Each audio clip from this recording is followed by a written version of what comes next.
Hello everyone, আমি ফয়সাল করিম মাসুদ। আপনারা যে হাদি হত্যাকাণ্ডের সাথে আমার জড়িত থাকার কথা জানেন। আসলে প্রকৃতপক্ষে আমি হাদি হত্যার এই ঘটনার সাথে কোনোভাবেই জড়িত না।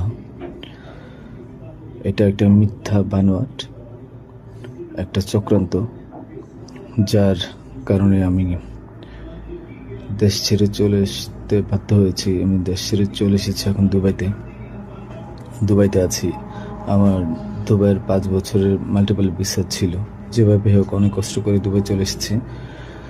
আর আপনারা এই হাদি হত্যাকাণ্ডের জন্যে মিথ্যাভাবে আমার ফ্যামিলির সবাইকে জড়াইছেন।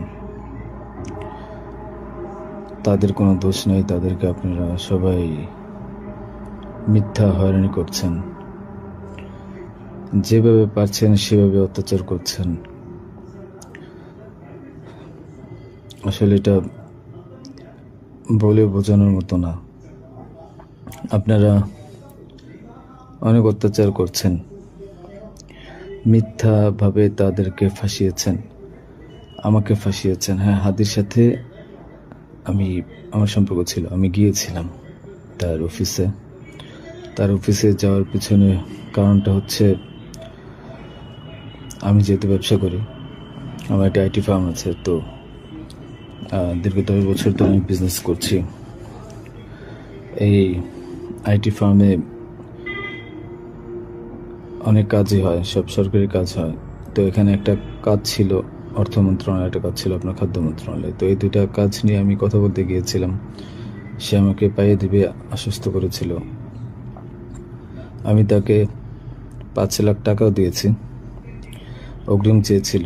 এবং তার এই যে আপনার যে প্রোগ্রামগুলো, এগুলোর ডোনার হিসেবে আমাকে থাকতে বলেছিল। আমি থেকেছি এবং তার প্রোগ্রামগুলোর জন্য যত টাকা লাগতো আমি দিয়েছি। এবং লাস্ট যেদিন শুক্রবার, ওই দিনে তাকে আমি 10,000 টাকা দিয়েছি তার ওই প্রোগ্রামের জন্য। এখন কথা হচ্ছে, আমাকে মিথ্যাভাবে ফাঁসানো হয়েছে। এগুলা যেহেতু হাদির সাথে জামাতের একটা কানেকশন আগে থেকেই ছিল,